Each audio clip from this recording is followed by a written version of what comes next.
नमस्कार मित्रांनो, मी गणेश पाटील स्वागत करतो आपल्या जीटीएस मराठी या यूट्यूब चॅनलमध्ये। या व्हिडिओमधून आपण एका महत्त्वपूर्ण योजनेची माहिती जाणून घेण्याचा प्रयत्न करणार आहोत। जसं की तुमच्या कानावर आलंच असेल, पोखरा 2.0 ही योजना चालू करण्यात आलेली आहे। त्यानंतर एनडीकेएसपी, नानाजी देशमुख कृषी संजीवनी प्रकल्प, हे सगळे एकाच योजनेचे नाव आहेत। यात शेतकरी बांधव हे कन्फ्यूज होऊ शकतात। काही ठिकाणी जर त्यांनी ऐकलं एनडीकेएसपी योजनेमध्ये मी फॉर्म भरला, एखाद्या शेतकरी बांधवाने सांगितलं, दुसरा शेतकरी बांधव सांगेल की मी नानाजी देशमुख कृषी संजीवनी प्रकल्पामध्ये फॉर्म भरला, तर तिसरा शेतकरी सांगेल की मी पोखरा योजनेचा फॉर्म भरला।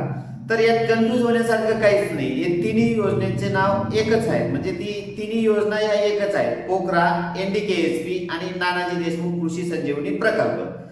जसं तुम्ही याआधी महाडीबीटी योजनेत ठिबक सिंचन, त्यानंतर इतरही योजनेचा लाभ हा घेत होता, पण त्यात मिळणारं अनुदान हे जवळपास जास्तीत जास्त 40 ते 50% हे मिळत होतं आणि पोखरा योजनेत तुम्हाला जवळपास 80 ते 85% अनुदान हे मिळू शकतं। तेव्हा ज्या शेतकरी बांधवांनी महाडीबीटी योजनेत म्हणजेच शेततळ्यासाठी असो, ठिबक सिंचनसाठी असो अर्ज केलेले होते, तेच अर्ज त्या शेतकरी बांधवांचे पोखरा योजनेत हे स्थलांतरित करण्यात आलेले। स्थलांतरित केल्यानंतर सुद्धा आपल्याला पोखरा 2.0 या पोर्टलवर जाऊन आपली लॉग इन करून ते अर्ज आपल्याला पुन्हा सबमिट करायचे आहे, तरच आपण त्या योजनेत सहभागी होऊ। काही शेतकरी बांधवांचा मानस असा आहे की आपण महाडीबीटी मध्ये अर्ज केलेले म्हणजे ते पोखरामध्ये ऑटोमॅटिक चालले गेले आणि आपल्याला काही करायची गरज नाही, तर ते तसं नाही। तुम्हाला तुमच्या मोबाईल मध्ये तसा मेसेजही आलेला असेल। ज्या शेतकरी बांधवांनी महाडीबीटी मध्ये अर्ज केलेले होते तेच अर्ज तुम्हाला पोखरा योजनेत हे सबमिट करायचे बाकी राहिलेले आहेत, तर ते तुम्हाला सबमिट केल्यानंतरच तुम्ही त्या योजनेत सहभागी होऊ शकता। तर मग पोखरा योजनेमध्ये जेवढे पण अर्ज आहेत, तर ते अर्ज कसा करायचा आहे, अर्ज कसा सबमिट करायचा आहे, याच्या संदर्भातली संपूर्ण माहिती आपण या व्हिडिओच्या माध्यमातून जाणून घेण्याचा प्रयत्न करणार आहोत। तेव्हा व्हिडिओ शेवटपर्यंत नक्की बघा, कुठेही स्किप न करता। आणि तुम्ही जर चॅनलवर नवीन असाल तर जीटीएस मराठी या यूट्यूब चॅनलला सबस्क्राईब करा। आणि तुम्हाला यासारख्याच इतरही योजनांविषयी माहिती जर जाणून घ्यायची असेल तर कमेंटमध्ये नक्की विचारा, आपण पुढचा व्हिडिओ त्या योजनेच्या संदर्भात नक्कीच बनवूया। तर आपण या व्हिडिओच्या माध्यमातून ठिबक सिंचनसाठी अर्ज कसा करायचा याची सोप्या भाषेत अगदी समजून घेणार आहोत। जसं आपण ठिबक सिंचनसाठी अर्ज करणार आहोत, तसंच आपण इतर योजनांसाठी सुद्धा अर्ज करू शकतो। चला आपण प्रत्यक्षात लाईव्ह डेमो अंतर्गत ठिबक सिंचनसाठी अर्ज कसा करायचा आहे ते बघूया। त्यासाठी आपल्याकडे सर्वप्रथम फार्मर आयडी असणं आवश्यक आहे आणि फार्मर आयडी म्हणजेच आधार कार्डला जो लिंक मोबाईल असेल तो जवळ ठेवायचा आहे। आणि ठिबक सिंचनसाठी जर अर्ज करायचा असेल, आपल्याला जेवढ्या क्षेत्रासाठी अर्ज करायचा आहे तेवढ्या क्षेत्राचं कोटेशन आपल्या जवळच्या दुकानदाराकडून आपण आपल्या जवळ आणून ठेवायचे, कारण ते आपल्याला अपलोड करावं लागणार आहे। चला आपण प्रत्यक्षात लाईव्ह डेमो अंतर्गत ठिबक सिंचनसाठी फॉर्म अगदी सोप्या पद्धतीने कसा भरायचा हे समजून घेऊया। सर्वप्रथम आपण आपल्या ब्राउझरवर जायचंय आणि त्यात टाईप करायचंय पोखरा, जरी टाईप केलं तरी चालेल। पोखरा टाईप केल्यानंतर अगदी आपल्याला वरतीच लिंक दिसेल पोखरा किंवा mahapokhra.government.in या लिंकवर क्लिक करायचं। या लिंकवर क्लिक केल्यानंतर पुढची विंडो या पद्धतीने ओपन होईल। त्यात वरती आपल्याला नाव दिसेल नानाजी देशमुख कृषी संजीवनी प्रकल्प 2.0। आपल्याला 2.0 या योजनेतच आपला अर्ज करायचा आहे आणि त्यानंतर खाली स्क्रोल करायचं आहे। यात वेगवेगळ्या प्रकारचे टॅब हे दाखवलेले आहेत। त्यात आपल्याला एनडीकेएसपी डीबीटी या टॅबवर क्लिक करायची, कारण शेतकरी बांधवांना फॉर्म भरण्यासाठी या लिंकवर क्लिक केल्यानंतरच पुढची विंडो ही ओपन होईल। यात आपल्याला नानाजी देशमुख कृषी संजीवनी प्रकल्प 2.0 हे दिसेल आणि लॉग इन करण्यासाठी शेतकरी बांधवांकडे सर्वप्रथम फार्मर आयडी असणं आवश्यक आहे, किंवा ज्या शेतकरी बांधवांचे फार्मर आयडी हे जनरेट झालेले नाहीत त्यांच्याकडे आधार लॉग इनने सुद्धा ते लॉग इन करू शकतात, आधार कार्डने सुद्धा लॉग इन करू शकतात।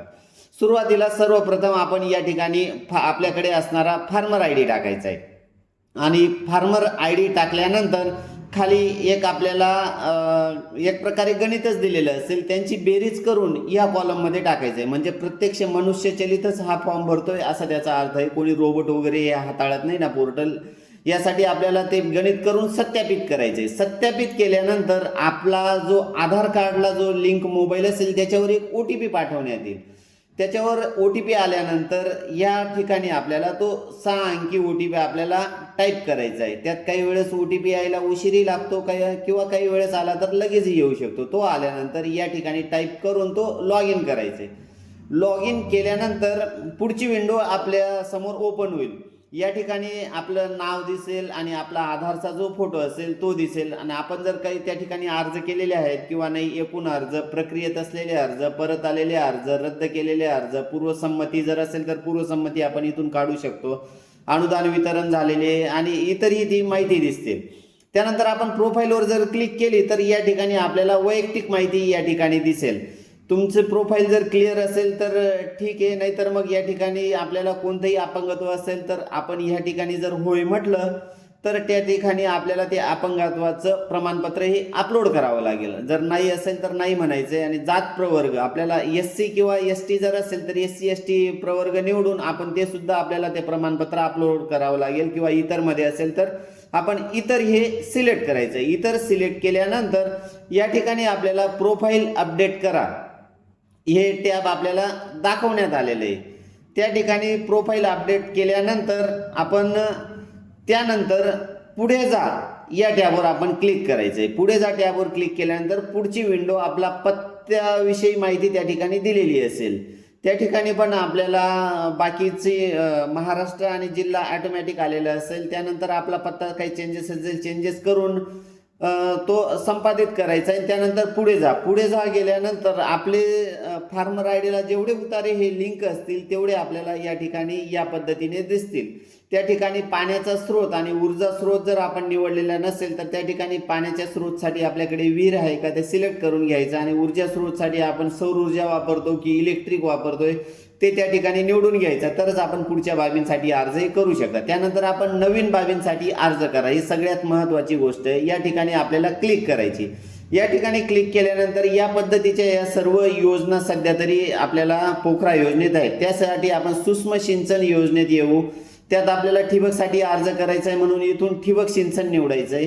त्यानंतर कोणतं ठिबक निवडायचे, ऑनलाईन, इनलाईन. आपल्याला आता कांदा पिकासाठी निवडणार आहे म्हणून मी इनलाईन घेतो. आणि सगळ्यात महत्त्वाचं कांदा पिकासाठी किंवा जे जवळचं पीक आहे जवळ अंतरावर त्यासाठी 1.2 बाय 0.6 हे अंतर कमीत कमी अंतर आहे हे आपल्याला त्या ठिकाणी निवडावं लागणार आहे.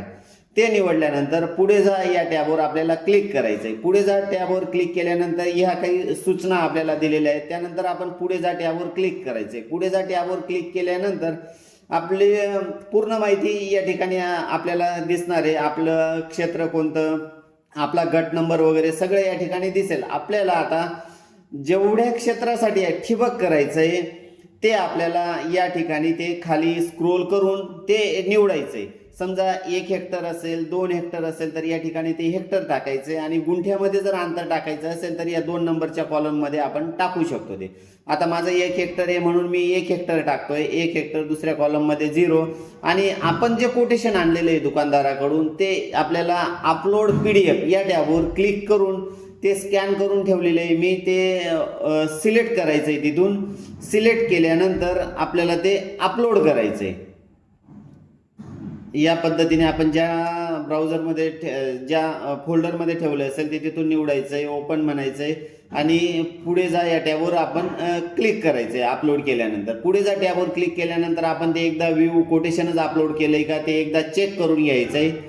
चेक केल्यानंतर आपण परत आपल्या पोर्टलवर जाऊन पुढे जा टॅबवर क्लिक करायचे. पुढे जा टॅबवर क्लिक केल्यानंतर आपण ज्या घटकासाठी अर्ज केलाय ती माहिती दिसेल. आणि अर्ज करण्यासाठी पुढे जा या टॅबवर आपण क्लिक करायचं. यात आपल्याला एक हमीपत्र दिलेलं आहे. ते हमीपत्रात ज्या सूचना आहेत त्या आपण वाचून खाली आपल्याला एक चेक मार्क दिलेला आहे. त्या चेक मार्कवर क्लिक केल्यानंतर पुढे जा या टॅबवर क्लिक करायचे. पुढे जा टॅबवर क्लिक केल्यानंतर इथं स्वयं घोषणा आपल्याला काही दिलेल्या आहेत त्या आपण बघून घ्यायच्या एक वेळेस. सदर घटकासाठी मला पूर्वसंमती मिळाल्यास मी प्रकल्पाच्या मार्गदर्शक सूचना व प्रकल्पाचे अधिकारी यांचे तांत्रिक मार्गदर्शनानुसार विविध कालावधीत सदर काम पूर्ण करेन.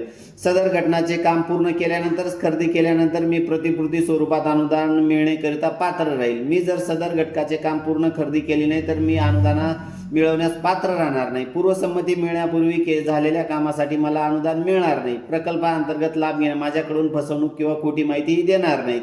या पद्धतीच्या वेगवेगळ्या प्रकारच्या या सूचना दिलेल्या आहेत आपल्याला. विहित वेळेत काम न केल्यास पूर्वसंमती रद्द करण्यात येईल याची मला जाणीव आहे. मी इतर कोणत्याही शासकीय योजनेअंतर्गत सदर घटकाचा लाभ हा घेतलेला नाही.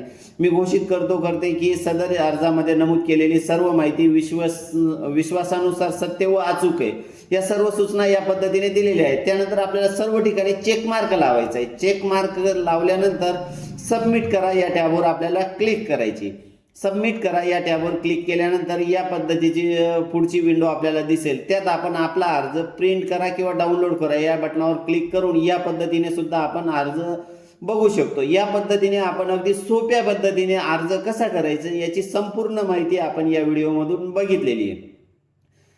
त्यानंतर शेवटची जी प्रिंट असेल ती आपल्याला या पद्धतीची दिसेल आणि तसाच मेसेज की आपला अर्ज यशस्वीरित्या भरला गेलेला आहे तो सुद्धा आपल्याला त्या ठिकाणी दिसणार आहे. आणि त्यात आपल्याला अनुदान हे जास्तीत जास्त किती मिळू शकतं याची सुद्धा माहिती आपल्याला त्या अर्जावर दिलेली आहे. 1 लाखापर्यंतचं अनुदान हे आपल्याला अंदाजे त्यात मिळू शकतो. असा महत्त्वपूर्ण माहिती आपण या व्हिडिओमधून जाणून घेण्याचा प्रयत्न केलेला आहे. या व्हिडिओमधून अगदी सोप्या पद्धतीने पोखरा 2.0 या योजनेत ठिबक सिंचन योजनेसाठी अर्ज कसा करायचा हे जाणून घेण्याचा प्रयत्न केलेला आहे.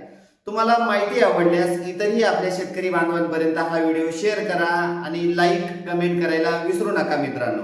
आणि याच पद्धतीने आपल्याला पोखरा 2.0 योजनेत इतरही योजनेसाठी जर अर्ज करायचे असतील तर या पद्धतीने आपण अगदी सोप्या पद्धतीने करू शकतो. आणि तुम्हाला जर काही अर्ज भरण्यास किंवा काही गोष्टींची अडचण येत असेल तर कमेंटच्या माध्यमातून नक्कीच विचारा, आपण ते सोडवण्याचा नक्कीच प्रयत्न करू. धन्यवाद मित्रांनो.